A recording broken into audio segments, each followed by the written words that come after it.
Man, it looks like that board is kind of tilting to the left over here. Yeah.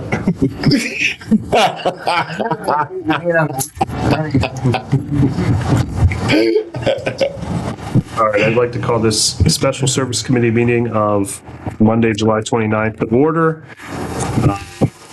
Stand for invocation and pledge of allegiance. Ms. McDonald, please lead that, and the mayor can you please lead the pledge. Would you bow your heads with me? Heavenly Father, thank you for this opportunity to gather. Thank you for those who could be here this evening to discuss this matter. I ask for your wisdom, Lord. We just pray for guidance and good decision-making for our unique city. Father, please just bless our time together. It's in Jesus' name I pray. Amen. Amen.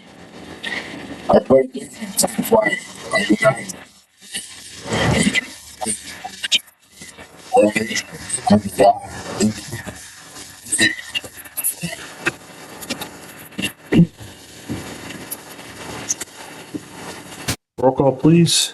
Mr. Hannon? Here. Mr. Lombardo? Ms. Wagner? Ms. McDaniel? Present? Ms. Glenn? And Mr. Ring? Here. Mr. Mishniak? Here. Only person I haven't heard from was Mary Ann. I don't know. I'll make the motion to excuse Mary Ann, Jennifer, and Tony. Here she comes. There she is, yeah. Mary Ann? Yeah. Yes. Revise your motion. Jennifer and Tony. Second. I have a first and a second to excuse Ms. Wagner and Mr. Lombardo. All in favor? Aye. Any opposed? Hearing none. They are excused. For the record, Ms. Glenn is here. Item 3, special business, second work session to discuss T7612 amend code regarding nuisance properties. Bill Miller and Andre Nova. We were just discussing where we left off at, Steve, when we came in. I think we left off at the emergency part. Yeah. That way you had on your...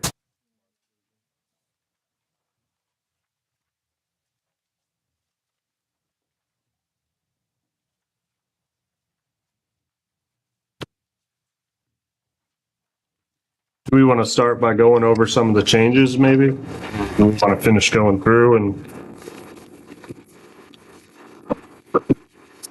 Based on council's wishes.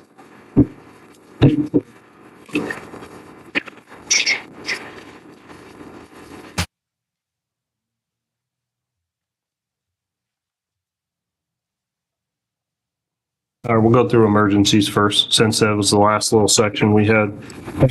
Yeah, where's that? Oh, what? All the way at the end. It's on clean record.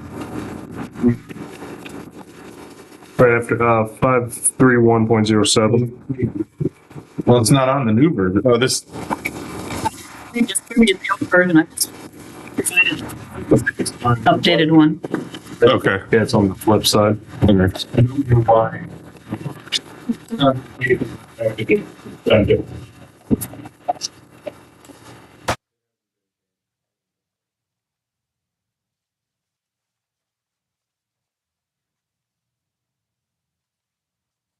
What is, I guess, who determines if something is like emergency?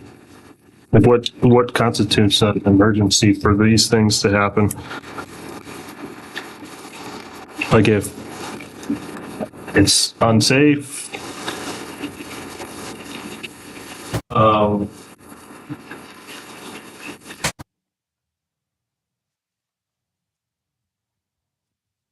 It says the It has an A, B, C, D, basically, like what would be called an emergency. That's Well, I the get- abatement. A, B, C, D is the abatement. yeah. Well, I get like if it's like a tree across the road, right? Obviously, yeah. But like, what about like I'm talking about like someone's property? A is effective boarding of vacant, unsecured, and abandoned buildings. Well, okay, who determines when that That's what- becomes an emergency?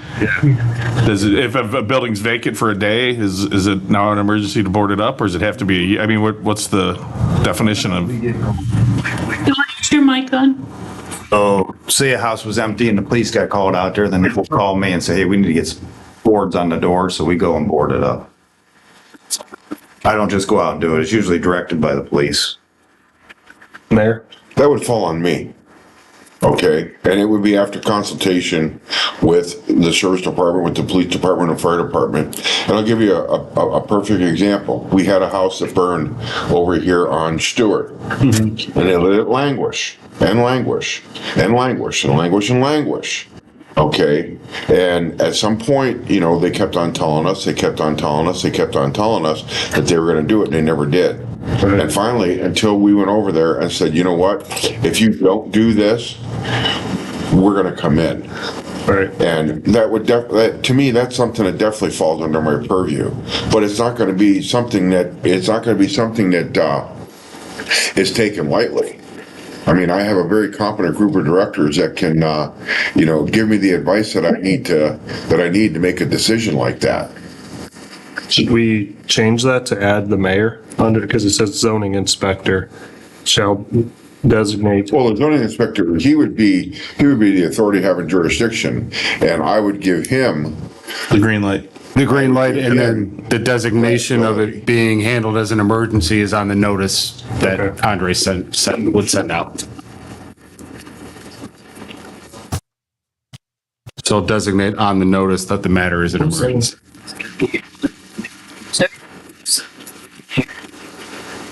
It's on the clean version, Steve. It's not on. The last set of. It's on page 9. Not on the paperwork. It's on the clean version. It's on page 9, It is missing.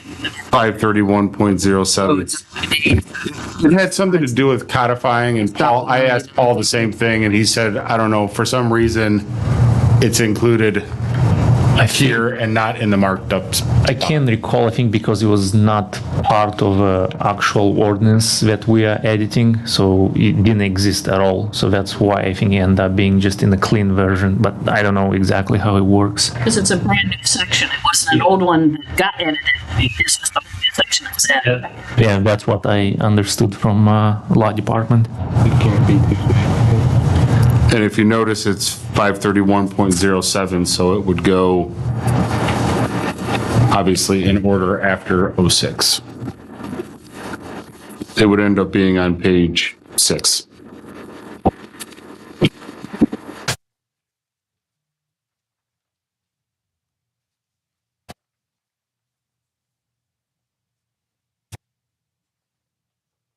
Is there any suggested changes for this section before we move on to go over the current changes? Ms. McNair? Thank you, Mr. Heer.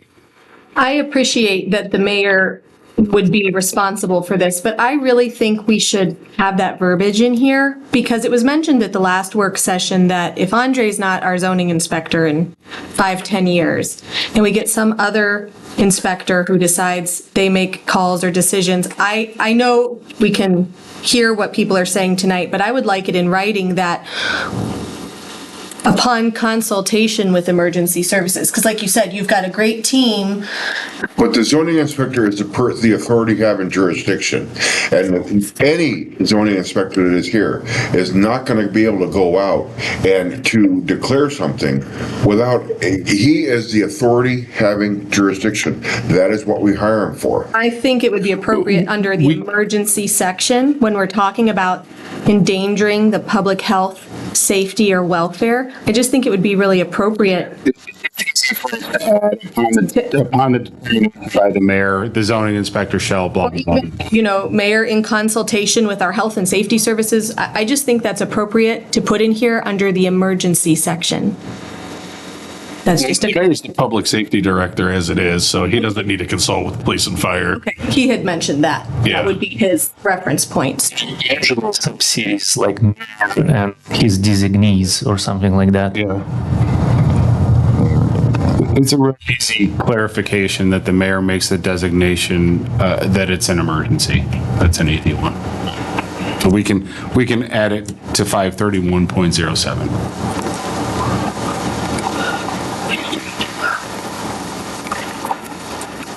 Anything else on that section? I could just make a wording suggestion. Upon such a designation as determined by the mayor, the service director may proceed. You could just put as determined by the mayor after designation if we want that in there.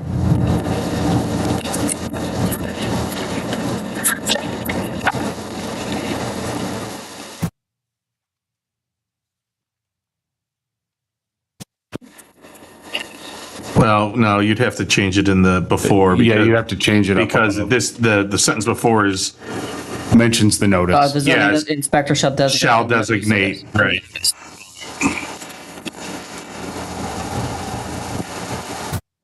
The zoning inspector with approval from the mayor shall designate, or something to that nature, however you want to. Yeah, I've got a note to add clarification.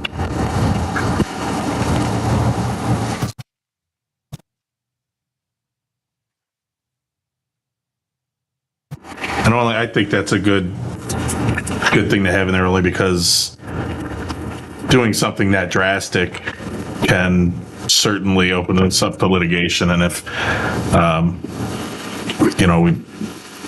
we want the mayor to be aware and like you would think of that before approving something that's crazy, that would be very, intrusive upon a resident, you know what I mean?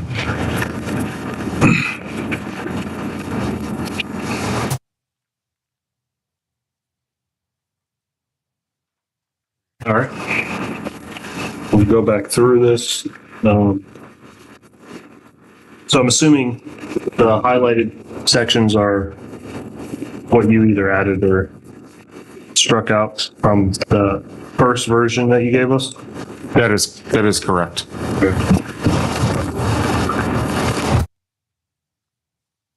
On your notes at number 3, you said abandoned and junk motor vehicles are exempted from the ordinance now, so we've taken them out. Abatement procedures, because state law prohibits the involuntary removal of motor vehicles from private property, except in certain instances. And we have those covered in our other ordinances, what those instances are when a police officer could require one to be removed and things of that nature, right? So it's... Yeah, no, go ahead, Andre. Yes, there is a request that owner of a private property can submit to the police department to remove a car in case if, let's say, a tenant left the car behind and, you don't have the title to it. Or in a business district, we had situations when cars would just appear in the parking lot abandoned, and then the owner would just submit that request to the police department for the car to be removed, towed away. Yeah, it looks like there's 10 reasons that under our code, but then we also go on to say in any other reason under state code. So we're covered on that through that ordinance. On the traffic code. Yeah.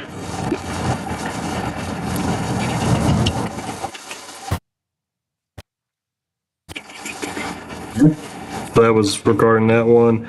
Refuse shall not include any intact motor vehicle, aircraft, watercraft, or other form of conveyance defined and regulated under Title 45 of the Ohio Revised Code.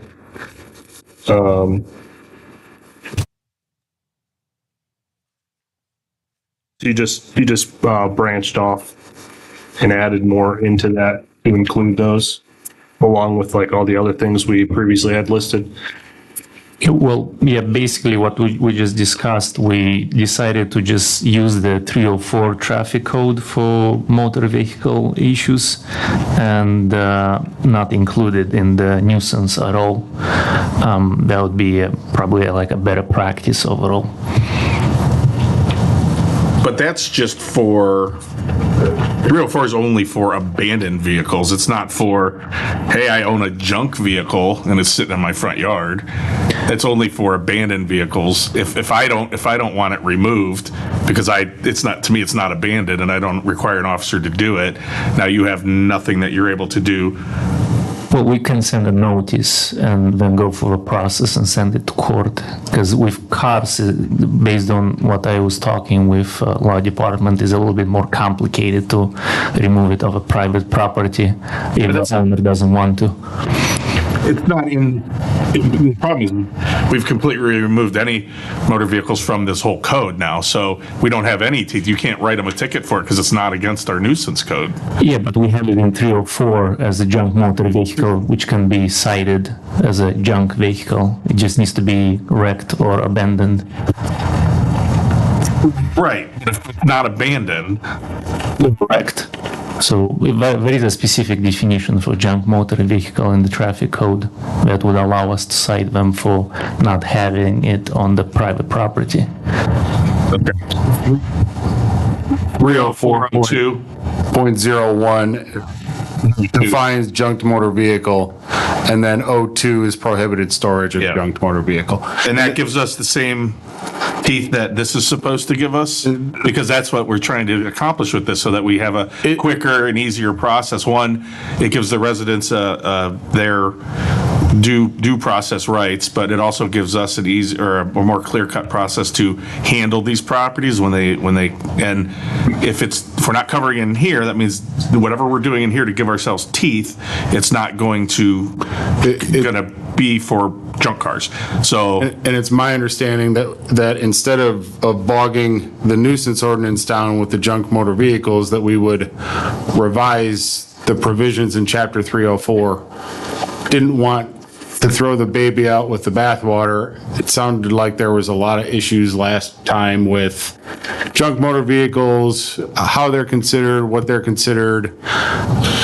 We just decided to take them out and instead focus on passing this, then we'll come back around with a revised chapter 304 to sort of clean that up.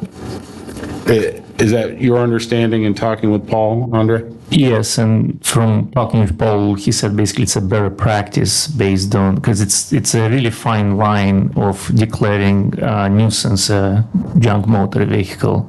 So based on the state law, it would be a better practice just to have it in a traffic code and go from there, in which people also would receive a due process based on getting a notice with a appeal process. It's just we will not remove physically the car. If the owner then would refuse to remove it, then we just send it to court, so it would go to Portage County.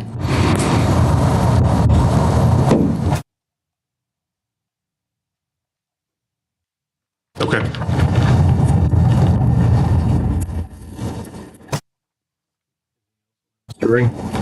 No. Next change looks like you further define the parcel of land. I think that was when I think the issue with that one, and correct me if I'm wrong, was having the city exempt from that. So you guys changed it to any parcel of land recognized by the Portage County Auditor, even if tax exempt. Well, there were two issues with that. And then I think you guys wanted tenant added, and it's my understanding from talking with Paul that when it comes to nuisance law, tenant can't be included. It's only to the property owner, which is why we removed the issue relative to city-owned property, but did not revise it to include tenant. As I said, Paul mentioned that for nuisance law, you couldn't include the tenant. Yeah, no, that wasn't the other issue. I know what my issue with this statement is that we're treating, and we talked about this at length at the last meeting, we're treating all these parcels the same when different zoning areas may have different needs. Again, I don't want to see a residential nuisance code applied to an industrial zoned complex aside from the tall grass, because yes, they should keep their properties looking nice, but they may have outdoor storage needs of other things that don't harm or impact the aesthetic of the area that's behind their industrial building or whatnot, where it would in a residential, sitting in someone's front yard. And I have a big issue with applying a blanket ordinance to every type of zoned property in the city, because they're not the same, and we shouldn't be treating them the same. So that was the problem I had with including every parcel of land in the city and just blanketing it all the way down. Now I see in the grass section you've added the zoning codes, but for the rest of it, this just applies to every piece of property, and I don't agree with that approach. I don't think it's right.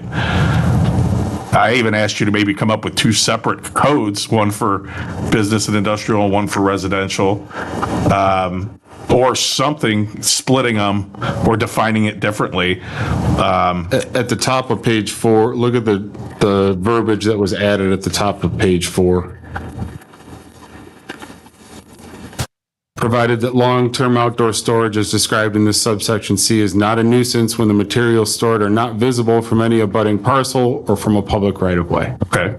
That doesn't solve that issue. Because I could stand on the industrial parcel next door and see something on that guy's property, and now it's still against the code. I mean, that sentence does nothing to address the nuances between zoning districts and the different needs between, even between different residential zoning districts, R1 to RR, let alone a residential district compared to an industrial zone district. I don't think we should be addressing these or blanketing all districts with the same code. I don't know how everybody else feels, but I'm wildly against that. If I may, this is just a definition that doesn't mean that this applies to every parcel of land in this city, because then when you break it down based on each section, then it defines more the districts, and then That's only in section A you define the districts. When you go to 53102, the following conditions are hereby declared to be a nuisance. Yes, you say non-ornamental grass, and then you go down and say in these districts. But then when you go to C, it's just long-term outdoor storage of refuse, new or used building materials, which means that applies to everybody. That would apply to all the parcels of land, or none, because you actually don't reference who it applies to. But as you said, in industrial district and in any other districts, there are zoning regulations when allow specific conditions to store things, so then it wouldn't be a nuisance. If I own a construction company and I've got paver bricks out in the back of my industrial building because I sell them, and when I do a job, I say, hey, we have bricks we sell to you, and I want to leave those out there for 2 years. And maybe they rotate, maybe they don't. You wouldn't know. You would just see a pile of bricks every day or pavers. This would apply. You would be able to now go fine them or write them up for a nuisance in an industrial district for just simply running their business because you didn't realize that those bricks are used or not used. I mean, it just, again, there are... Think of like the business district with Lowe's and Home Depot. I mean, they have sheds out there for years. Sure. Again, the zoning regulations regulate the storage material outside, so those wouldn't fall under nuisance. Like where are those codes then where we say that if you're in an industrial area, you can have storage of these things? Please provide me those. And if we already have these in the code that allows it. Yeah, give me. And if it does allow it, wouldn't this then conflict? I mean, that's my problem. Now we'll have two ordinances that conflict, one that says you can do it, one that says you can't do it. And that's, again, why I don't think we should blanket everything into this code. This to me was always meant to be a residential code for period. And I understand wanting to include the grass within the other districts because, yes, the properties even in industrial or business districts should look nice as well. But for the other stuff, this was always written and meant to be a residential, and now we're changing it to a citywide ordinance. And to me, that's a very big change. We can include the indication of the zoning regulations that would exclude some of create some of the exceptions for. I want to see what those exceptions are. I want to read those because I want to know how narrow those exceptions are and if we're creating or potentially creating an issue. Yeah, we can make a list. It's basically the outdoor storage material for different districts. But yes. So 1132.03 is outdoor display and storage areas in the business district. Okay. And then a similar section. Would you say it was 1132.03? And then 1139.07 is outdoor display and storage areas in industrial district.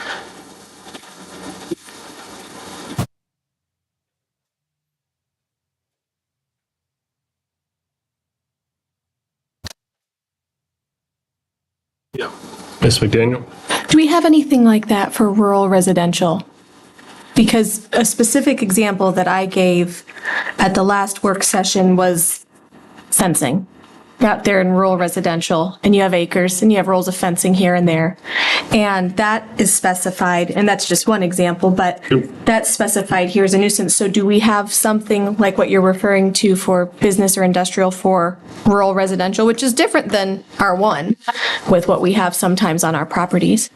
We do not. Again, the section that I pointed out was intended to be much more permissive with the outdoor storage in 53102C. What was the industrial one you just said?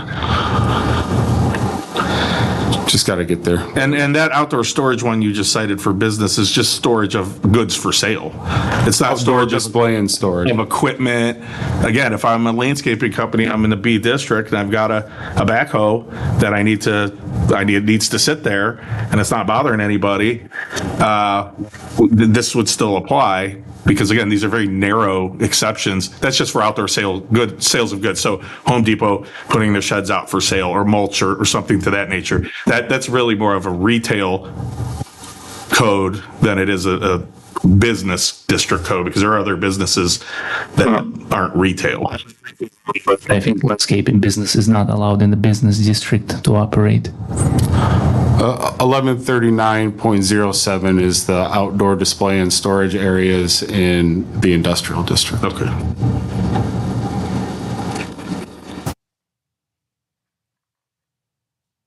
It's similar to what's in the B district, but there is not a limitation, I don't believe, on the percent of coverage of the site. You said 1139 .07. rights to demolish? 1139.07, outdoor display and storage areas. Where am I at?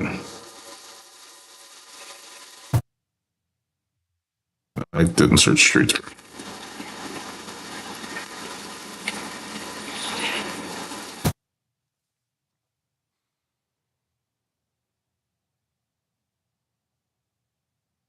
I just think it's really important, regardless of what we have in our code already, that we find some way to protect people who have legitimate reasons for any items versus slobs. There's a difference.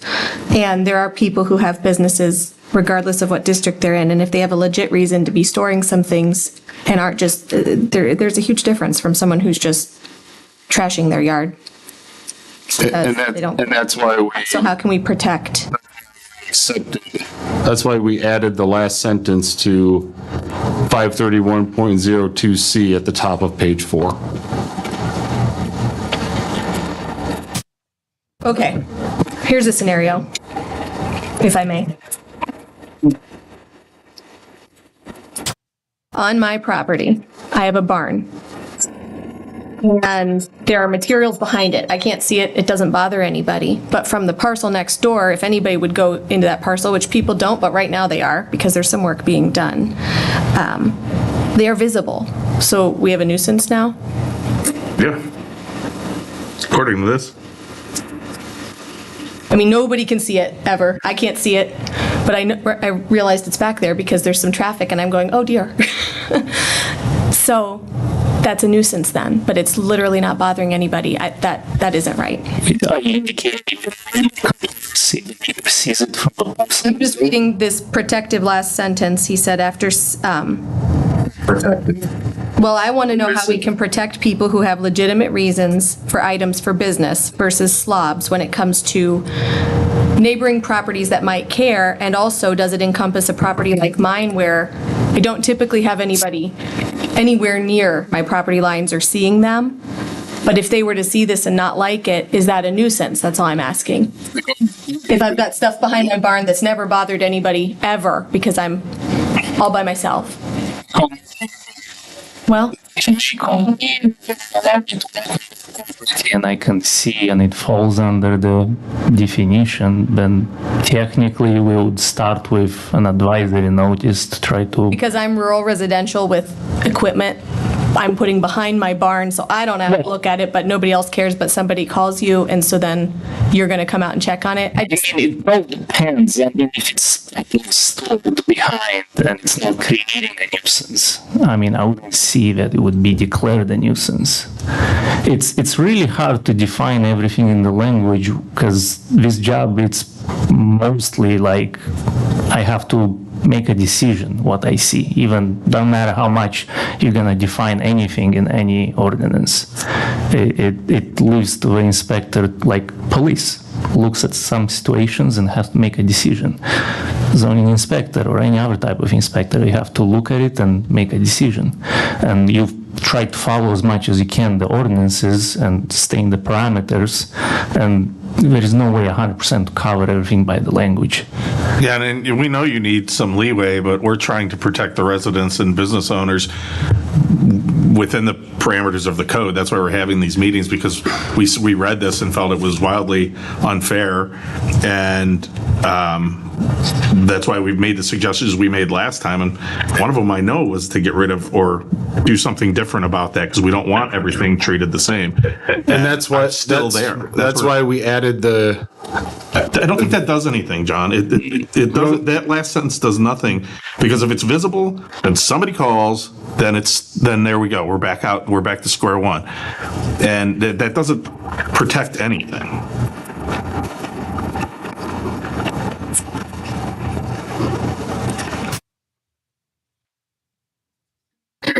If you have a piece of fence, let's say, which can be outside, it's not like it's attracting any nuisance.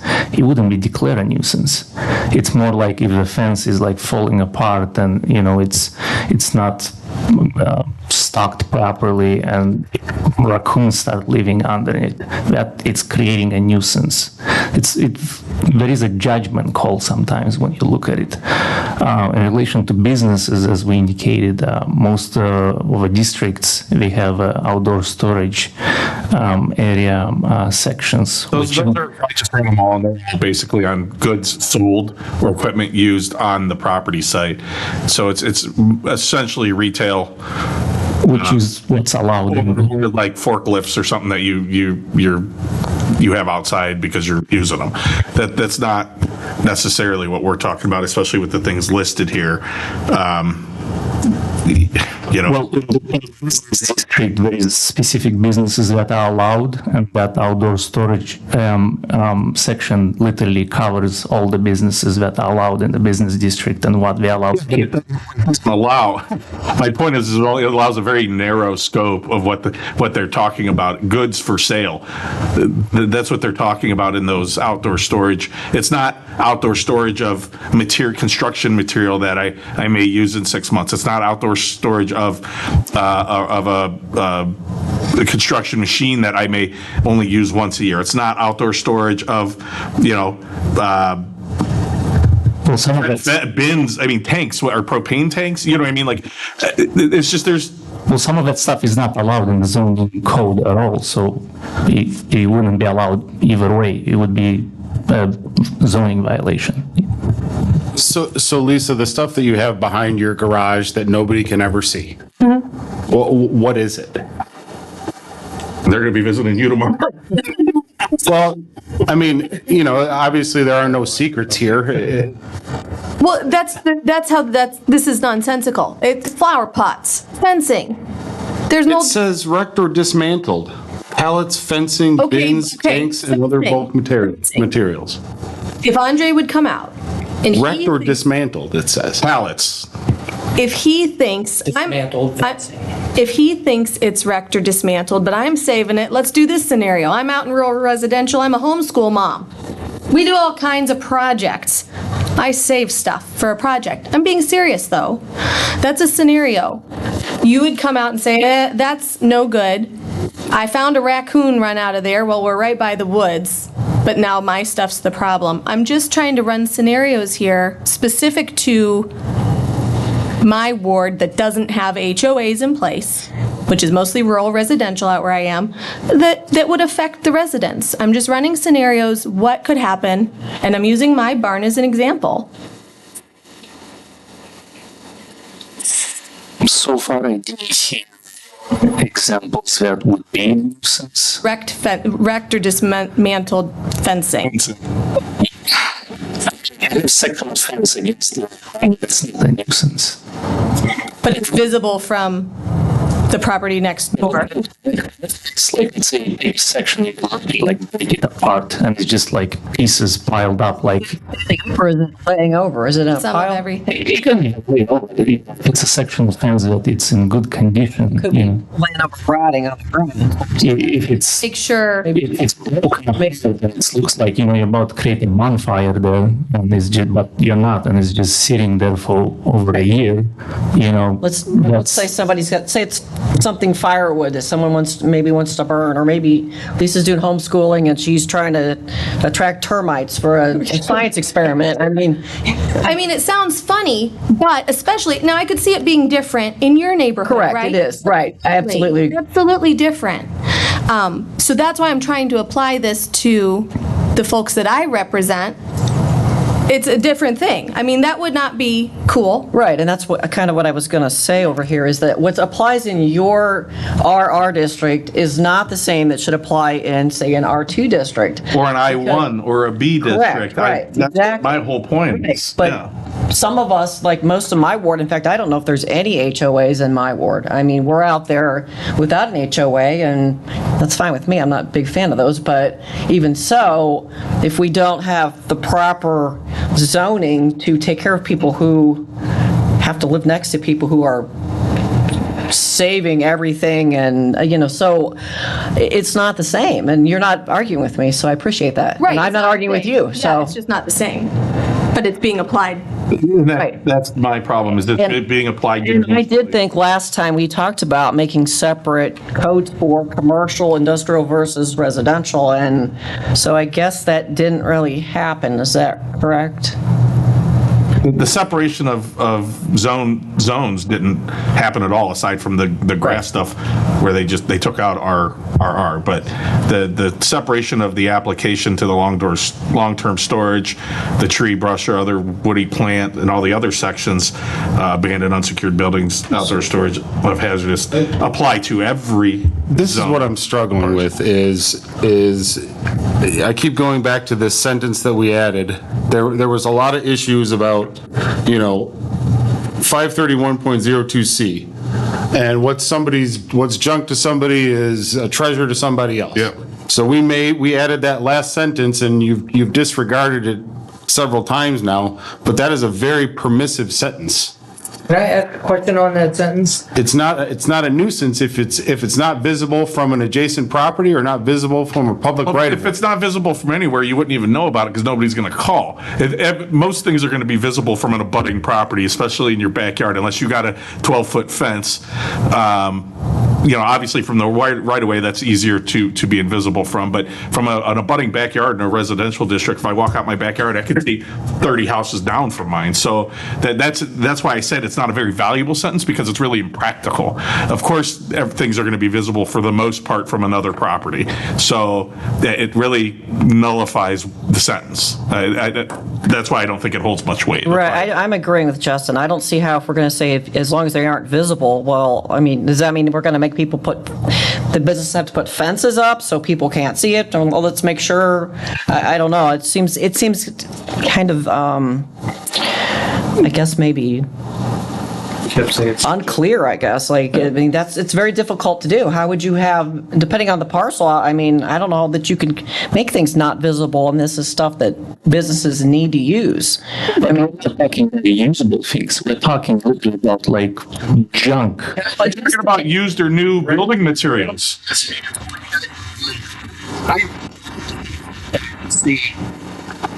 It says, I just want to clear up so we're on the same page. Long-term outdoor storage of refuse, newer used building materials, newer used building parts, signs, motor vehicle parts, household appliances or equipment, indoor furniture, wrecked or dismantled pallets, fencing, bins, tanks, and other bulk containers, construction equipment, landscape machines, equipment and tools, public utility fixtures and equipment, ladder, scaffolding, or other personal property, provided, and then it goes into the description of whether it's seen or not. My question is, the comma in the word wrecked or dismantled pallets, Steve, Rector Apply to pallets, or is it? you No, also it's mean meant- it's Rector meant to dismantled apply- fencing, Rector dismantled bins. you're correct. Rector It's, dismantled tank. it's meant to apply to everything after Rector dismantled. Okay. Is what it's intended to apply to. But shouldn't you write that in the vein of A and B, where after erected and dismantled, you put a colon, and then you go down and bullet point out all the other things down there? If the intent is all those things after that are wrecked and dismantled, we need to fix that if we end up agreeing on this or not. I just want to, It is intended to apply to everything in that list, but if after Rector dismantled. But it can be argued that it doesn't. Like, it That it could just certainly applies be to argued that pallets. it's, well, then, right, absolutely. You can correct that. I mean, that's outside the question of, is this something we want to do without separating it out by Right. residential zone? I truly wasn't clear on it. No, we had some discussion about this in-house, Andre, and I don't know how we can clarify or mention to council that, we don't think it's advisable that an industrial or a commercial district be entirely exempt from a nuisance regulation. They probably have more violations. And it sounds like that's what you're asking, is that we exempt commercial and industrial properties from a nuisance ordinance. No, because if they have wrecked or dismantled, fencing or construction equipment, if it's wrecked or dismantled, I agree with you. But there are other things in here prior to that, and this is where I was going with the paver stones or bricks, newer used building materials. Well, paver stones and bricks are, and I understand you're probably trying to solve for behind Don Patrone's over there, because all that crap's been sitting there for years.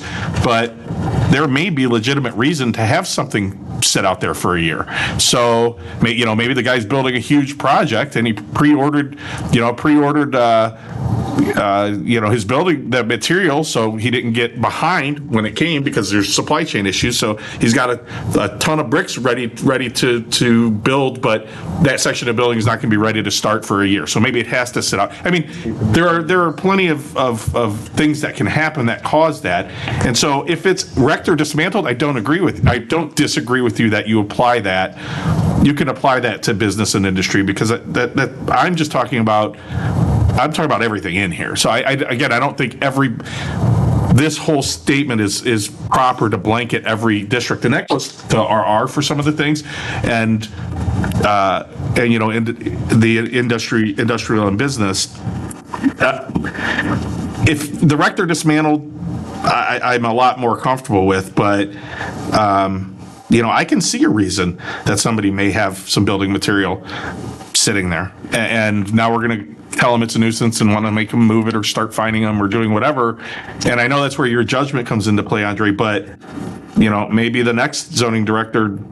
Don't forget it's a year too. I understand. Well, again, long term is defined as a year. Sure. And so not visible means they could put up a fence. I think what's going to help it would be to try to indicate some of the zoning questions, because part of the regulation for business district and industrial is over storage material. If the requirements, we have to fence it in and have to put it in the back. So that's where usually the businesses and industrial district kind of keeps anything there. Doesn't matter. Like, it's a specific designated area for the business to store whatever they want there. So then that wouldn't fall under nuisance. So we can maybe try to but it reference some of that. It would be conflicting, because it would fall under nuisance. That's what I'm saying. Reference, so that would create the exception, because there is a zoning regulation that allow for specific areas designated for storage. If you read 1132.03, everybody keeps bringing up Lowe's and Home Depot. It doesn't comply with 1132.03. I don't know how many times I've had to answer that question to other individuals that have tried to do the same thing. Well, the Lowe's and Home Depot don't comply with it? No. I can't go back on them now. But we made Family Farm and Home seek a variance for changes that they wanted to make to their outdoor display and storage. And there's there's an item on the next planning commission agenda for outdoor display and storage of sheds in Old Streetsboro Plaza parking lot. And they fenced it, and it's demarcated from the rest of the parking lot. So they will be in compliance with this section. Which section is it? 1132.03 outdoor display and storage areas in the B business district. So I don't want people to keep bringing up the two examples in the city that obviously do not comply with our current regulations. I wasn't here when those went in, so I didn't have any say in what's there on the ground. I think, I'm just speaking for myself, but like, kind of to Justin's point and Lisa's point that there's should be different standards in certain areas. I like personally don't have a problem. I think it makes sense if it's their business model and it's what you expect at a Lowe's to have those out front. And I'm surprised to learn under 1132, they're in violation. And I'm not faulting John for pointing that out. That's his job. But that gives me pause. That's like, wow, we would, in theory, go to battle with Lowe's and Home Depot for having those sheds in their front. That's what a Lowe's and a Home Depot looks like. And when we signed up for it, we should expect it. And I find it weird that we would, in my own personal mind, go to Lowe's or Home Depot and say, you're out of compliance with 113203. I have not. I understand. Your job's to enforce the code, right? Okay, but what if, Well, and it only goes forward, it doesn't go backwards. So I can't go back on the things that were done before I started here. But when I'm working with a new business that wants to do outdoor display or storage in a B business district, the first thing out of their mouth is, well, what about Lowe's and Home Depot?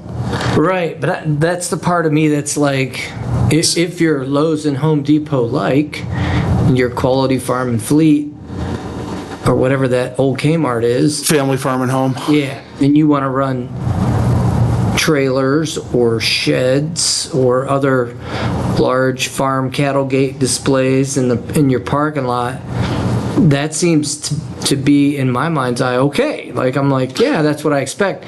But then if we have a code section that says, no, they can't do that, that's the part that makes me say to Justin, you're kind of right. Like, boy, we need to almost really think about, what we're doing. Like, I don't know if that's having something apply to all parcels makes a lot of sense. So what I'm hearing is that we should revisit outdoor display and storage regulations that we currently have on the books in non-residential districts. Something very separate from this nuisance ordinance. But we're learning up here, what we have in place. And we're kind of parroting back to what makes sense to us as representatives of either a ward or at large.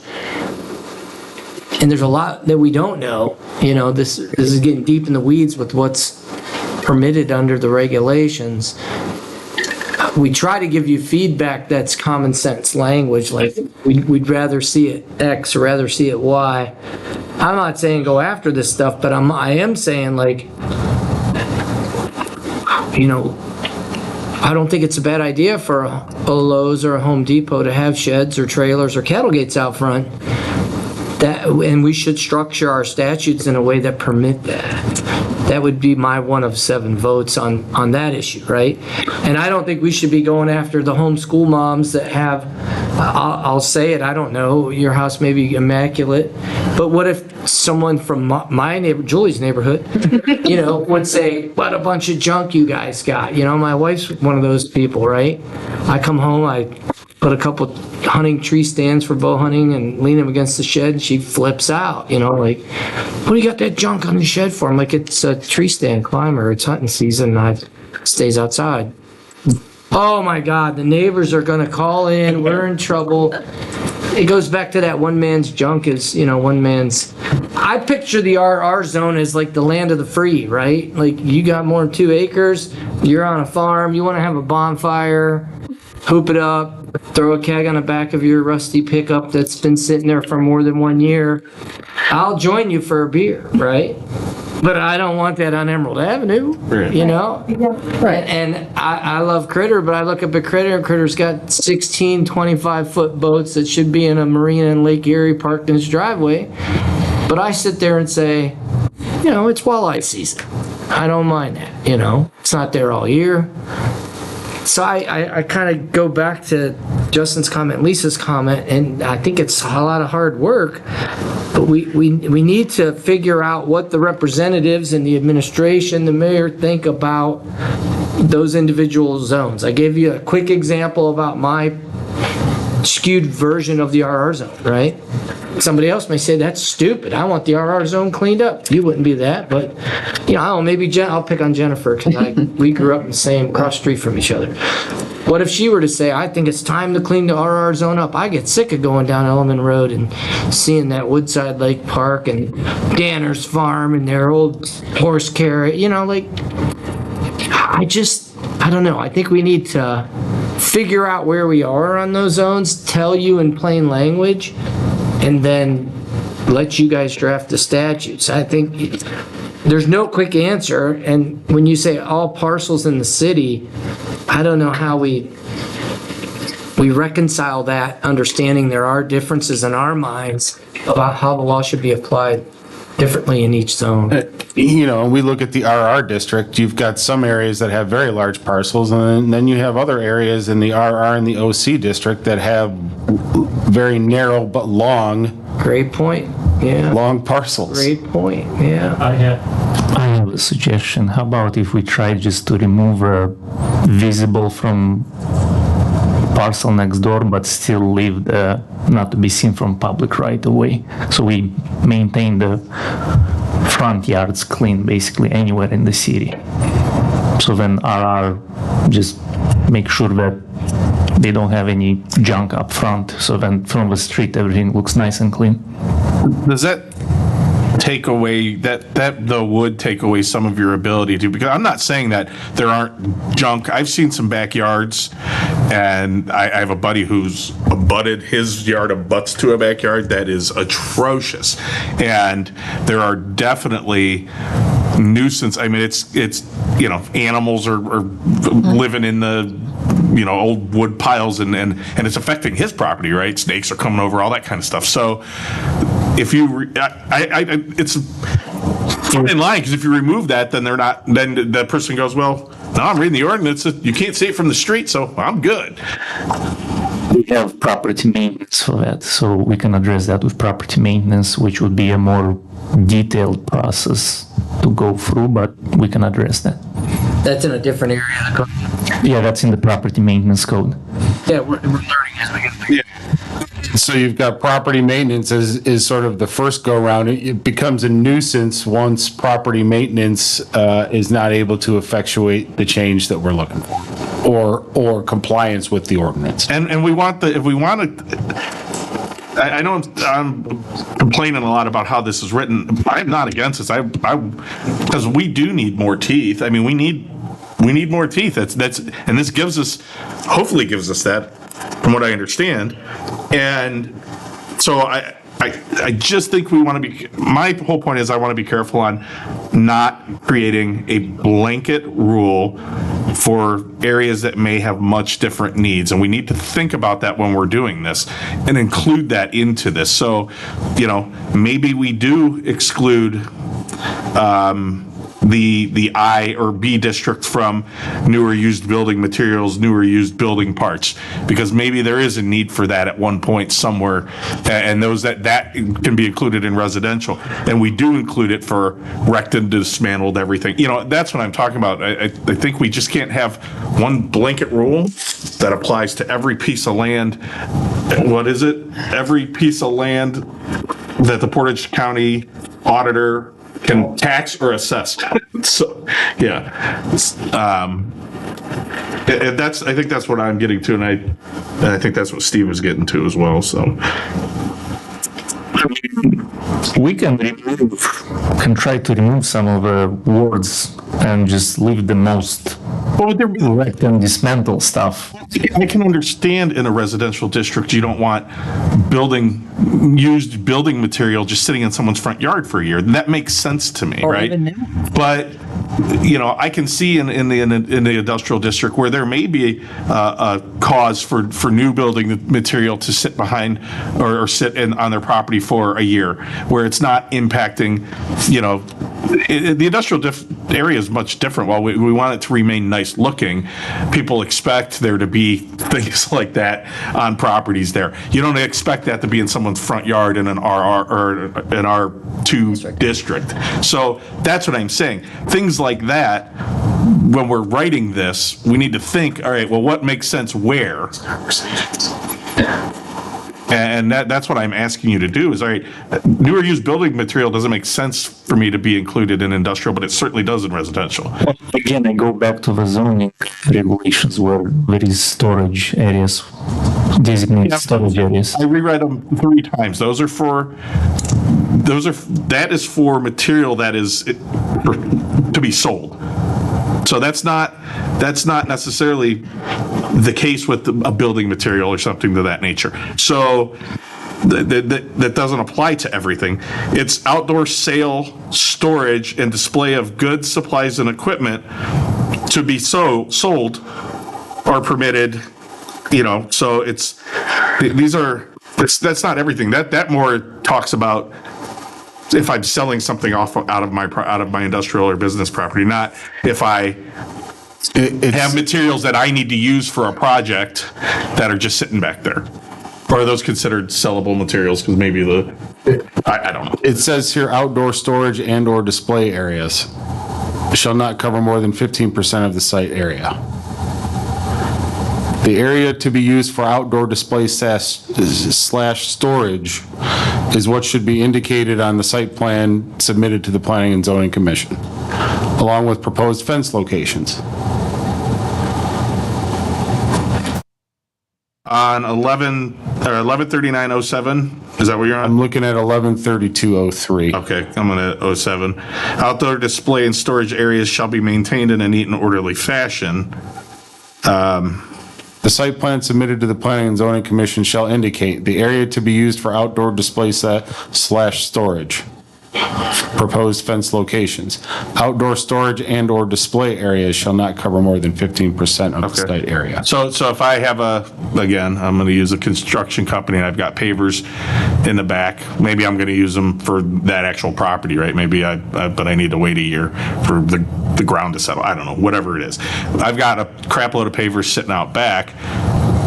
They have to come to planning to put up a fence to store them essentially long-term temporarily for a year. So they have to go through that whole process to do that. And then when they're done, they won't be there anymore. So then they assume would have to take down the fence. This is what I mean. That is for more a permanent outdoor storage or sale of, I'm reading outdoor sales, storage, and display of goods and supplies that are for sale. That's the first sentence in A, but I see that the other sections may include other things. Even in the title, outdoor display and storage. Right, understood. And that's for, again, permanent, right? Like if that's my site plan, that's where I'm going to go to the planning commission and say, hey, I want to store permanently, this area I want to designate for storage. To me, the nuisance regulations would be more of an issue where it would be a temporary issue. It wouldn't even rise to the level of a nuisance unless it's out there for a year. A year, right, yeah. Well, usually if someone makes a remodel or something, they even go through the fire department to make sure that whatever they store, like Holiday Inn, put a bunch of containers there.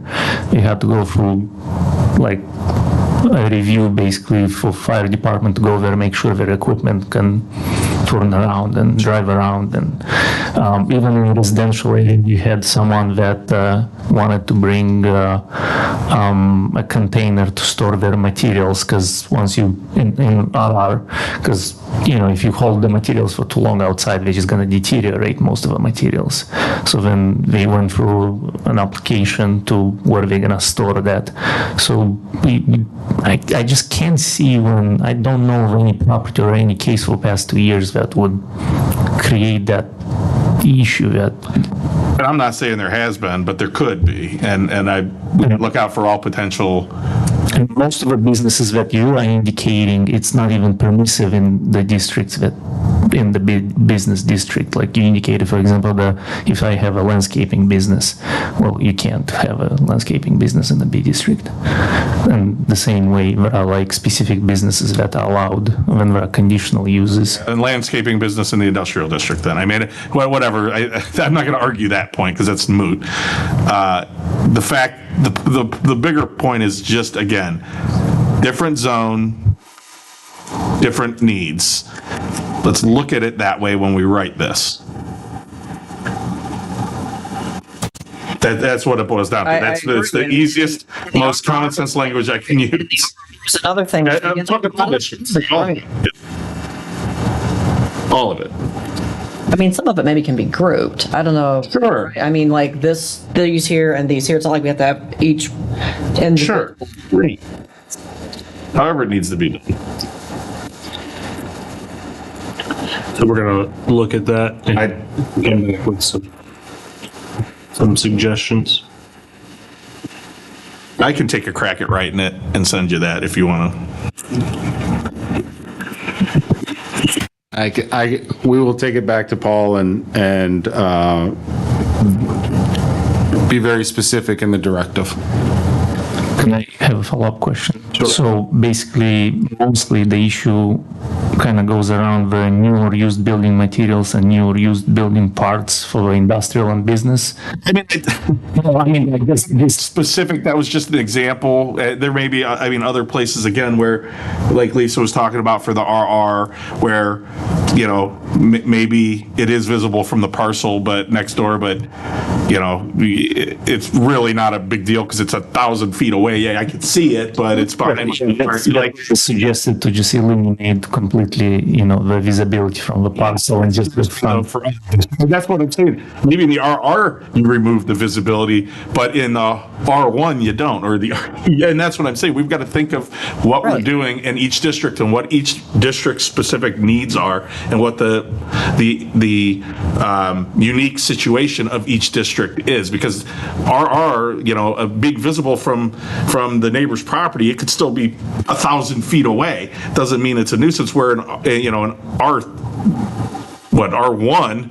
or no, R3, is that the smallest one? R3, you're on top, or mine, R2, you're on top of each other. And yeah, if it's visible to me, it's likely about 20 feet away from me. So it's not the same thing. And we have to, when we write these, we have to look at it that way. What are the particular unique individual characteristics of each zoning district, and what would be, common sense wise, what would be a detriment or a hindrance to the resident when it shouldn't be, or to the business owner when it shouldn't be, because that district has those unique characteristics. That's understood. Yeah. And I guess I just have a follow-up question. What would be a nuisance in RR then? Like what would be considered a nuisance in RR? I think 53102B could anything that is affecting the public right-of-way, presenting a risk of falling into the public right-of-way, isn't safe for traffic sight lines necessary for safe vehicular travel. That would be a nuisance. That could be a problem in RR for sure. That makes sense. Like specific items and nuisance in RR. Oil tank, just piling them in their backyard, and it's getting ridiculous. And now there's oil leaking into the ground, and well, you have hazardous material. So let's say there's no oil leaking. It's just they've got 500 old oil tanks just piled in their backyard. Yeah, I don't want to remove your ability to say no, we can't have that, and that's what I'm worried about. And so more we're talking about like excessive accumulation. Right. Because some people will just save everything, and in a district, it's just 2 items that say here's like an outside hoarding type of a thing. Or if it's creating a health risk. Obviously, if there's a close enough neighbor, and like I think the description, our last meeting, you were talking about just tires that are sitting outdoors uncovered, how they can accumulate water and then insects, and that can affect my property or my health, then that you address too. I mean, like, those are obvious things to me. That where we're getting into the harder stuff is when we start talking minutia, like, all right, is it one oil can? Is it one oil tank? Is it 13 oil tank? Like, we can't, I understand we can't be that specific. We don't want to be. We got to give you the power to do your job, and we have to give you the power to keep the city looking nice. We just have to, like, as you use common sense and make judgments in the field, we have to do the same thing up here when we're looking at this. We have to use our common sense and make judgments and say, hey, you know what? I don't think it's appropriate to treat every zoning district the same. To me, it doesn't make sense. It's not common sense. So when we look at this, we can write in and again, we take a stab at, if you want to keep all dismantled in every zoning district, do that, and then we can argue about it next time. But let's just start thinking about that as we're parsing, as we're writing through really A, we already have, right? A, you've already laid it out. Which I don't understand why,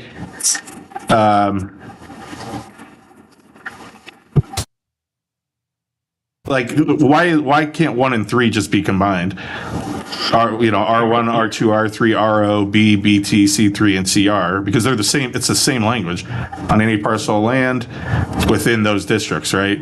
So we don't need 3, just combine it with 1. 2, the only reason 2 stands out is because it's I1 used for residential purposes. But should that be there? I mean, shouldn't these buildings in I1 have to cut their grass too? Well, we talked about, or not kind of talked about that for RR as well. Like, I get that RR has might have a little bit longer grass, but also what's the maximum? You don't want someone to just grow their grass forever. But well, yeah, I mean, this one, it says I1 for residential purposes, but We were trying to be more permissive based upon the input that we were provided at the last work session. oh, see, the last work session, I thought when we talked about grass, we said, everybody should keep maintain their, if it's a developed, remember we talked about developed property as opposed to undeveloped? The vacant versus. If it's a developed property and there's a not development, but if it's been developed, then they should maintain the look of that property as far as grass and that stuff goes. If it's undeveloped, I have it, and that's where I talked about having another issue, an open field in the RR district that's, an acre. It's just an open field, and actually, letting that stuff grow provides benefits to nature. So, but it being developed, it should look nice, and that should include I1. That should include every district, in my opinion. I don't know what anybody else thinks, but the question I had about this section was in number 3. Did we mention to take out the 30 feet within any public right of way? Everybody was confused about how that would be applied. yeah. And in thinking about it, the discussion was if it's difficult for council to understand, and we're not going to sit there and police. If you're in an RR district and the building is required to be set back 150 feet from the road, Andre couldn't tell from the right of way if you had met your 50-foot or your 30-foot perimeter around an occupied structure. Because of that, we took it out. When we tried to apply all of this across the RR district, if you look at the zoning map, yes, there are a good portion of large parcels, but there are also areas of smaller parcels or narrower parcels. So trying to apply this across the board, even within districts, is not easy. So what we have to figure out now is, we did away with the platted subdivision because I thought that was. Yeah, no, that's bad. Yeah. There's platted subdivisions in the RR district. Nobody knows they're platted because they were platted in 1904, but they were platted. And they would meet Still that build on them. in a platted subdivision. Size of the plan, size of the plat. Right. And so, I understand there's a difference between the RR and the OC district and every other residential district. But like I said, there are bowling alley lots in the OC district that are literally 50 feet or 60 feet wide and 1,000 feet deep. Yeah. I don't know that I know you took the RR out of the grass height. I don't know that I'm opposed to having RR in there as long as it speaks to a developed lot. And the only thing I can think of though is like your lot, Lisa, is you have that huge lot next to are those separate lots or is that one parcel? Two separate lots, but the huge is its own. Yeah, so that's an undeveloped parcel. You wouldn't be required to keep that at 10 inches or 8 inches or whatever You can't. I would not support keeping that at 8 or 10 inches. That's crazy. No, that's my point. Any undeveloped parcel shouldn't be included. Well, I just leave RR out. That's why RR is very complicated to enforce it due to the sizes of the lots, like all over the place. That's why we took RR and OC out of the long grass provisions. And besides, there's a shit ton of wildlife in the RR zone. Oh, yeah. That depends on wild grasses and Agree. messy land and undevelopedness and unkemptness. I mean, that's why we just eliminated it. And I looked from past 2 years, probably received like about 3 complaints in RR for tall grass. And I was like, most of the people do what they're supposed to do, and it seems like it's working fine. I mean, to your point about the I-1 district, I think the important thing is what does it look like from the road? If they keep things behind the building and nobody knows they're there, an industrial property is not going to say, oh, well, you got a bunch of crap behind your industrial building when I've got the same stuff behind mine. Right. And so, I know you've said a few times that you don't think that this section that we added that I feel is quite permissive does anything. I certainly felt like it did. Well, if it's not visible, saying it's not visible is my earlier point. It's going to be visible from some abutting property. I mean, it's just going, unless it's fenced. Unless you have, a 10,000 acres and you've got your building right in the middle of it and, someone. what is visible? Visible. I can see it. Doesn't matter. With your drone? Sure.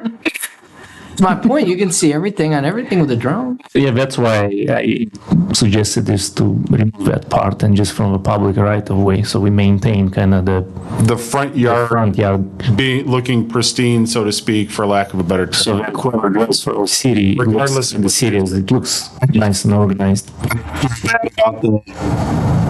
The backyards that are people abut up to, because I've personally seen them very bad. And you're saying there's another portion of the code we can use for that.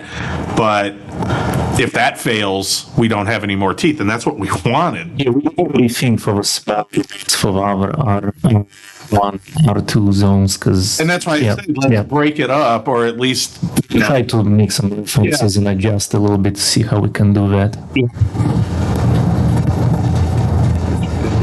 Another thing I wanted to bring up again, I hadn't even thought of this at the last work session, but Mr. Mishniak pointed it out. You guys did change non-ornamental grass. So now, if it's non-ornamental grass, weeds, or any other non-ornamental, non-woody plants, and Mr. Mishniak mentioned vegetables, these aren't long-term. So if someone has a tall tomato plant, is that... It'd have to be over a year, right? No, not for eight. That's the grass. If people want to grow vegetables in R3, make a little garden, and their neighbor's annoyed, and I don't like your peppers and beans and tomatoes, but it's not long-term. You met my neighbor. Well, it's not. It doesn't specify other than now you can have your ornamental grass. Yeah, that's true. And you can have trees. That's what you can have. Addressing vegetable gardens, I guess. I don't think that I don't think the service bill is going to go over and mow someone's vegetable garden. That's true. Your neighbor called and that a garden's not protected, and most of a garden right now, all the gardens are more than 8 inches. And so, can you say, well, we're not going to do that? Look into how to add that language. Yes, gardens are any edible flower gardens, even flower gardens. Grass or non-ornamental arborvitae. Marijuana. You're allowed to grow 6 plants now, and those get pretty tall. Well, 6 a person, right? They lowered it, didn't they? You can go in the backyard? Yeah. Huh? You can go in the backyard? Yeah. And then you can. Yeah. And I have another We can come cut it. Take it away. You just grow it. Kidding. At the last work session, I know you guys justified reducing the height to 8 inches, but it's 10 inches in the weeds chapter, so are we doing 8 inches and then having to go back and change our weeds chapter? I don't understand why these 2 inches are significant, because we're gonna have to go, or we're gonna be in conflict until we update weeds. Weeds go, This passes. Makes sense. okay. You guys will figure out some sort of language for gardening and flowers and stuff. Yeah. Try to add gardens and veggies and some other stuff, flowers.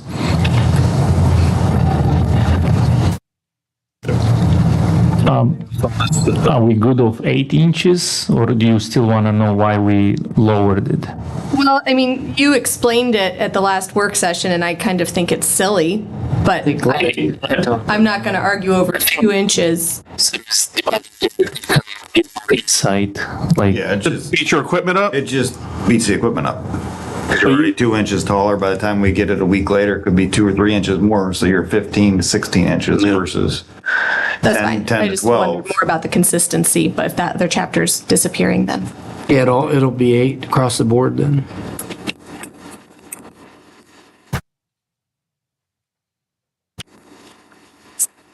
That was everything in 53102. There's no changes in 53103 from the last meeting. 53104. Got a couple changes in there. That reflects what we talked about. Yeah. What Justin talked about on the 20 days.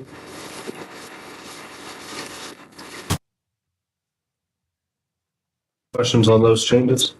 I don't know where this is at, but I know I raised it last time, and I'm just wondering if you could point me to where the answer was. When it comes to an object of some sort that's a nuisance, assume it's a nuisance, assume we've cited them for it, or not cited them, I don't know, whatever the process is, to begin the clock. So we're starting the clock on the nuisance, and they've got their year. Where in the code does it address the person that wants to be clever and takes the nuisance away for a month, photographs it clean and pristine, tells you I've abated it, and you say, good job, you abated it, and then the next day they put it back out just to get the clock going again, so they can keep that. Like the nice guy came in, talked about, you know, you may think it's a junk car, but I'm just restoring it at my own pace. He moves it inside his garage, covers it for a week under the advice of his lawyer or something in Cleveland, and photographs it, tells you he abated it, and then he gets a new clock and keeps playing a game, resetting that 1-year clock. How is it addressed or contemplated anywhere in our ordinance for people that do want to play games? I envision it in a bad neighbor situation, right? You got a bad neighbor that's got some 3 junk cars on the side, and he takes them out, takes them and gets them sandblasted, and they're gone for 2 weeks. They photograph it and say, I took care of it, and Andre says, yep, you're good. And then he drops them right back down, looks at Justin and says, I got 12 months. And then he never really abates it, you know what I mean? How do we should start thinking about those situations just to avoid the clever, person that's trying to get around the statute. I like the year. It gives people time to clean it up, but it could also be abused, you know what I mean? Do we address it in? Is it cumulative year, or is it? We address. We kind of Well, the penalties. indicated in the penalty extra Because it things. says, hey, if you do it once in a year, it's this. Twice in a year, it's this. Is it 99? Yeah. If within 2 years of the offense. If within 2 years of the offense, the offender previously has You need been a convicted. conviction. Oh, yeah, that's a conviction. You need a Yeah. conviction. My thoughts are where they're avoiding the conviction by their defense, and you may He abated it. they may hold up Andre's letter saying I abated it, and they're playing a game. So I don't know if there's a way we could put in language that says something for accumulation of 12 months in the prior whatever, so that it's not necessarily 12 consecutive months, that it could be 12 cumulative months in the previous 2 years, whatever. Just think of some language next time we meet that would deal with that. Because I could see there's a lot of smart people in the city that love their junk cars. It was explained to me when I asked that question, based on the state law, if the nuisance was abated, it just closes the case. Like That's my thought. We can't do too much about it. Under junk and abandoned cars, though, the penalty, any person violating any provision of this chapter shall be guilty of a misdemeanor of the 4th degree for the first offense with a maximum sentence of 30 days and 250, a misdemeanor of a 3rd degree if a second offense takes place within 1 year, a misdemeanor of the 2nd degree if a 3rd offense takes place within 1 year, and then a 4th degree or a 1st degree if a 4th offense takes place within 1 year. So something similar to that. Conviction. But I think No, this isn't. This one's not conviction. Those are convictions. Yeah. No, it says you're guilty of violating this provision and will be charged with that if that's no. This isn't this code. This is the Right. I understand what you're looking at, but that's also convictions. And we would still have to go through a process. still have to get the conviction. I'm saying the person, I can only envision it with cars, but it might be something else. It might be, some other oil tanks, right? They store oil tanks because once they get 60 of them, they can get them in bulk and sell them, right? Yeah. And their neighbor hates that, and they say, well, we only had them on there for 11 months. We were good all of January, we had nothing, and you cleared us. So now we're going to drop another 60 that we're going to gather one at a time, or pallets, right? There's these guys that gather pallets for money. First thoughts would be that eventually, probably, if that continues, we would have to go to court and get the judge to make a ruling on I'm that. going to say your statute says it has to be 12 consecutive months. We would use this, we would use property maintenance and probably would give it to a judge to make a decision how to rule on the issue. Yeah, well, just think about it. I didn't know if it was in here yet, but try to find a way to protect us from somebody that's going to try to head fake the abatement, where they actually do abate it, but it's for such a short period of time, it's just to reset the clock. That would be my easiest way to get around the statute, would be, okay, I'll abate it. Can we just put in there somewhere under abatement that the abatement shall be permanent? Yeah, something. Yeah, figure out something. Well, we'll try to fix something. Wonder if they just switch out what they have. Yeah. Well, I mean, it's a new issue. So they had a car, now they got oil tanks, now they got. On purpose, you know. Four-wheeler. Yeah. It's not the same thing. No. Right, my clock starts over. I got a year. They sell what if they're a junk collector, or they sell buy low, sell higher, or they're truly like, it's my business. I buy old four-wheelers, I fix them up, I put them on Facebook Marketplace. You're like, yeah, but you can't store 20 junk four-wheelers here. Well, I have a year. And then they're like, that's not the same four-wheeler, or they switch it up to a car, or they abate it. My thing is, I would advise them just abate it for 30 days, get a letter from Andre saying you're clear, and then start your business back up 30 days later. Like, if we could I can ask Paul to figure out some language. He's good at figuring out language to put in there that would contemplate it being enforceable when it's not 12 consecutive months, but it's 12 months within a certain period of time. So even though you didn't do it 12 consecutive months, you did it for 12 months, but it took you 3 years of us calculating it because you kept putting it away for 2 months. Because someone's going to get around that doing it. What if somebody wanted to open up a junkyard? We got one. We got two. They want to open up another one, and say, hey, I'm only gonna have the stuff there for 11 months, and it'll all be gone. And I shut down in December, and I move to Florida for the month, and I'll be back, and I'll be clear. Junkyards are excluded anyway. I know, but I'm just giving an example. De facto junkyards, like the guy on 43 that was obstructing our project there. What's his name? Certain unnamed individual. Yeah. That was a junkyard, and a de facto junkyard for how long? The old plumbing building. Situations like that. I don't know. Ask Paul to look at it. That's all. I didn't. If we do a cumulative, do we run into situations where somebody's legitimately doing something, but hey, they've accumulated 12 months over a 24-month period, so we could go after them? Does it then put that at risk too? It might, I don't know. I just think that we have no ability to, if they abate it, and then they just go right back at it again. It's not a conviction, so we can't enhance it. We can cite them, but we can't get the conviction because they abated it. A court will look at it and say they abated it after 11 months. My example with the guy who collects the four-wheelers and sells them on Facebook Marketplace, he got rid of them. He gave him a clearance letter. Now they're back. He's got 11 more months, you know. That's, Yeah. I think the risk we run though, Yeah, I don't know. because, I mean, while trying to protect against that, we're going to swipe the paintbrush over broadly in the other direction and start covering people that we don't mean to. So I'm worried about that. Well, is this going to cover, like, for instance, Allen's Place? Is there going to be an argument that this, you know, there's stuff stored there more than a year? No, they're excluded. That's excluded. Non-conforming use. Yeah, it's excluded. What if somebody collects that type of materials on their property and they're not excluded? Then that's when we cite them and go through this process. And then I agree, if they remove it and put it back a month later, that would be pretty shady, but It would be a lot of work, like for someone to go through it, like it would be pretty extensive to try to move and remove.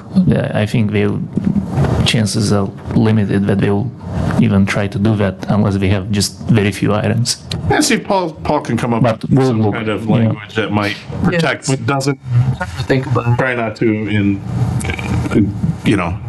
try to keep it narrow enough where it doesn't impact legitimate. Create an enforcement nightmare where he's documenting the number of, Andre's documenting the number of days Yeah. that he sees a violation. It's like requires that every day he go and document that there's an issue or any changes. You have those considerations as well, just the limitations on enforcement. I recall some cities sometimes indicate the language of within the same calendar year, once you declare it a nuisance once, if it comes back, it's still kind of ongoing, but I gotta double check the language. Or if it's declared a nuisance and the nuisance comes back within a certain amount of time, it'll be considered the same incident or something. Yes. Yeah. That's going to be the defense, is what John just pointed out. They're going to, when you get up there on cross-examination, they're going to say, you didn't go out there every day and check. Well, what if my client says he removed it for 2 months? You can't say he didn't. You're going to be like, well, I was there in July, and I went back in October, it was still there. That it could have been gone in August, So Technically, if we end up in court, let's say with a case like that, the judge is gonna request the photos from the same morning. If it's clean, the judge will be like, well, it's all done. Yes. Case closed. Moot. Okay.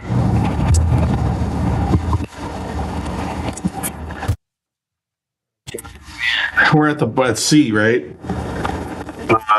Pursuant to section 53106B, the director may proceed to abate the nuisance using city resources if an appeal is not filed. Page? 5, top of the page, that you highlighted yellow.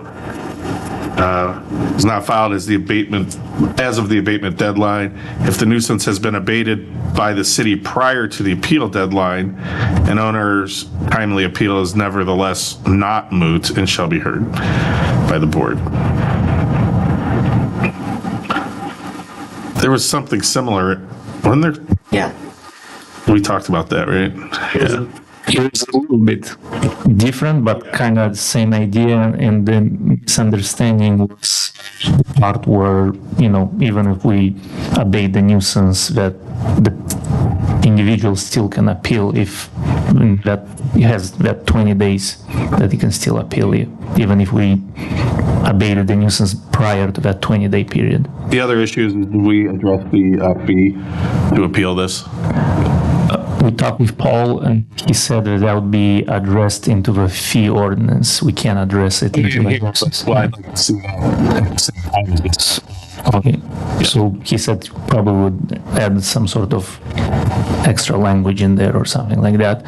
He indicated one option would be a refundable fee, in which if someone appeals and they win, the fee gets refunded. I don't know, that's just an option. I don't feel all, even if they lose, because it's your due process right. To charge someone's like a poll tax to me. You know what I mean? Hey, it's your right for due process, but we're going to charge you for using your right. Usually the reason why there is a fee is to exclude people that can abuse the system, where even if they know they don't have a case, they still just take our time and just appeal it just because. I understand. I do understand, but I think the risk of that compared to the inconvenience for everybody else is low, and I don't think we should have to pay to challenge our government. So, and I don't have too many cases, and I hope we have 0 cases. This is like more of a like last resort, so I probably will talk with Paul and see how we can adjust that language. Great, thank you. Looks like 531 is the same. 53106. There was a big change in section A.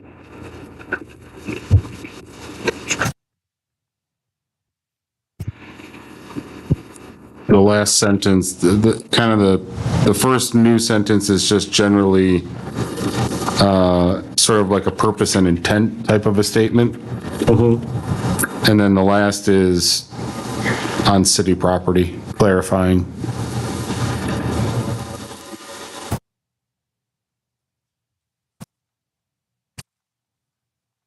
Trying to get at the concern that council had last time about the city exempting itself.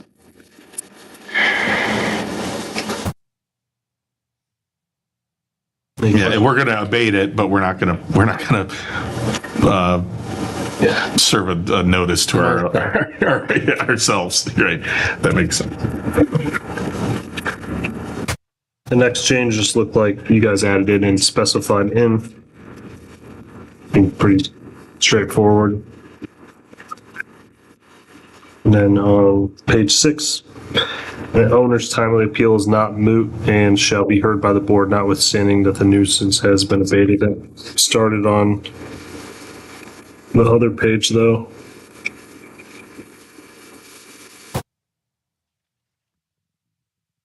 Council simply asked us to expound and clarify the last version, which was, an appeal shall be moot, something to that effect. And so, similar to what was done at the top of page 5, I think this was clarifying. Yeah, it says that instead of the appeal is not rendered moot by such action, Paul just clarified with a little bit more verbiage. And then the next change in D, just you added up the subject parcel, which makes sense. Just clarifies it more. Any other comments on that? Looks like that was our last. I don't. We didn't have emergencies on this one. There was no changes to that one, though. That's a brand new section, though, right? Correct. And there was no changes. We talked about that at the beginning already, didn't we? We went over this. You wanted us to add that the mayor determines emergency status, so to speak. Right. Any other comments about this? Is there any members of the public that would like to speak about anything we discussed tonight?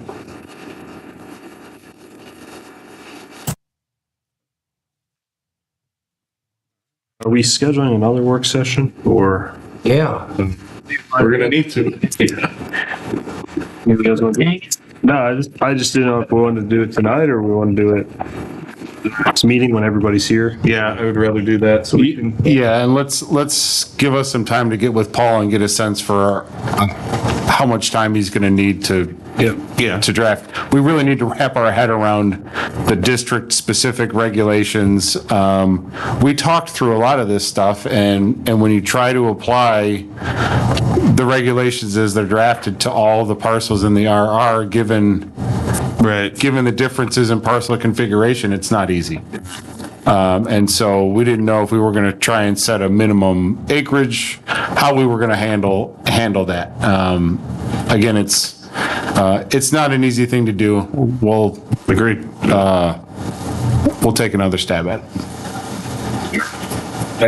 One of the things I want you guys to remember is that at one time, Ward 4 was almost exclusively agricultural, okay? I don't know if you've driven down Ferguson Road lately, but we are starting to get a lot of very nice homes that are being built on parcels of land that were parts of farms. And although mom and dad may have farmed the land, the kids just see this. And they are parceling out 1 and 2 acre parcels, a minimum of what they need. We just got a request today. Gentleman wants to build an 8,700 square foot home. Nice. Okay, 8,700 square feet. And although you may want to exclude rural residential from a lot of the things, okay, we have to be aware that more and more people are probably going to see the value of a couple acres, and we want to protect those people too. We're talking about now, and we're talking about in the future. There is nothing that would limit someone to come in that has a 20-acre parcel of land to create a subdivision, as long as those parcels that are in that 20 acres or 25 acres are conforming with the minimal lot size. And there are some very large parcels out there still that could legitimately be sold. I don't know if any of you ever seen Bluestone over in Shalersville. Those are larger lots. And I believe they're 1.5 acres, if not more. And it's not out of the realm of possibility. We are out of R1. We are out, well, we have, I'm not saying we're out, the R1 that we have left is the challenges to building on it are monumental. And there are people that are looking to build on, what is it? Is it 1.5 acres on with city water and city sewer for RR, or is it 2? It's 2. Okay, so they're looking to build on 2 acres of land. And, have little gentleman farms on 2 acres of land. So you have to be aware of that too. We just can't arbitrarily make these things just specific to RR or R1 or R2, 3. There has to be some mix, and there has to be some thought for in the future, because Well, that's what we asked for, right? We asked for, look at the specific, not every lot individually, but the characteristics of those lot or those zones and what's going on, and not put everything, hey, this is for everybody. No, if it doesn't make sense in RR, then don't do it in RR, right? So that's what we're asking for. If it makes sense, go ahead, put it in. If it doesn't make sense, don't. Well, that's my point. We have to be aware that RR is a very desirable location for larger homes, and people want to build there. And we have a duty, although they are not residents yet, we have to make sure that we draft the regulations to protect those people that do exist there already. Ms. McDaniel? You're right, Mayor. There are a lot of people coming in, and I mentioned that at the last work session. Lots of people are seeing the value in having land, building beautiful homes. However, that doesn't diminish the fact that the residents who have been out there and have enjoyed their rural life in Streetsboro were there first, and quite frankly, the people coming in with the money to buy the land, that's fantastic. They knew where they were buying. So I want to caution that we don't want to just be thinking of the people coming in 8,700 square foot homes, gentleman farms, what you just referred to. There are a lot of residents who have been out there and are staying out there because of the way of life we enjoy. And so changing it, and thinking, well, we've got to think about who's coming in, those folks do know where they're moving to, what they're buying. And so I just want to keep that in mind as well. They're not, Well, that's why I said You're you not can't making- just narrow it I'm not down. quite done. Thank you. They're making a decision to move out here and they know what's around them. So I just want to keep that in mind too, as we go through this process. Okay. To what I just said, we are crafting something that's going on for in the future. And notwithstanding anybody that's lived here forever, okay? We have said repeatedly tonight that much of this stuff is discretionary. And Andre or the future zoning inspector or whatever is not going to go out and tell someone that because they have an old tractor laying behind their barn that it has become a nuisance. But you have to protect everybody. It's not about protecting one, it's protecting all. Well, actually, I would argue the opposite. It's about individual you would. rights, not communal rights in our country. But I just want to keep that in mind because people do know where they're buying and what's around. And you highlighted the new big homes, the new big properties. And I want to keep our focus on who's here now. The new big home is being built in the R1 district on Twin Hills, just so you know. Well, the Ferguson homes are different. Yeah. Yeah.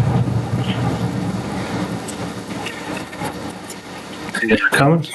Overall, in my experience, I don't know, maybe it was our mistake, but I feel like from other series that I've seen that do nuisance chapters, they don't go in such big detail of every little item. And I don't know, like sometimes that can work against you, sometimes that can work for you. But for example, for the definition of refuse, it basically talks about all kind of wasted materials and all kind of junky, wrecked stuff. Maybe we should just focus on more like what's actual like waste and not focus too much on like building materials and other things. I don't know. And I can see how that, I mean, I actually think laying a specific list out is a little more detrimental to us, because if we go to court and someone's like, hey, it's not on the list. Oh no, we still keep the list. I'm just saying to shorten the list. I don't know that I want to keep the list, like, because if we can be a little more general and put it in the definitions of things instead of listing out. I mean, we've got ladders and, you know, if we really wanted to get specific, we could have 30 pages of stuff, right? Exactly. Hamster cages and this and that. And I think that's where the complication comes, trying to like define. do it where it's more general, but still specific enough where it's not picking up things that people legitimately have. Then I'd be. Look at the definition of refuse. It kind of covers like a lot of stuff that usually it's stuff that needs to be cleaned up. And when I look at long-term outdoor storage, when it goes into like building materials and other things. So, well, yeah, refuse, yeah, and then goes into, like, it's really hard with these building materials, and I can see where, for example, in refuse, it says used or discarded building materials. That makes sense. Because if, let's say, someone did a bathroom remodel and then they just threw all the demo stuff outside and it's just... The old toilet's just sitting in the front. It's just, everything is just sitting there, broken drywall, broken lumber, like tile, everything is broken. I can see that more of a nuisance than... I don't know. I'm just kind of like going back and forth with some of the items on the list, basically. Yeah. Figure it out. Come up with something.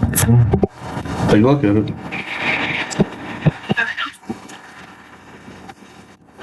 We'll go ahead and move on to item 4, announcements. There'll be a public hearing regarding agricultural placement, a public hearing regarding section 1165 site development regulations, a safety committee, a service committee, and a regular council meeting on Monday, August 12th, 2024 at 7 p.m. Motion to adjourn.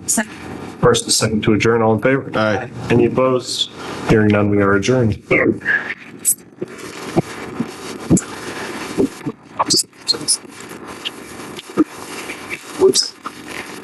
What's the minimum requirement? Hi. R1 zone. Hold on. Did you get my message? Quick question.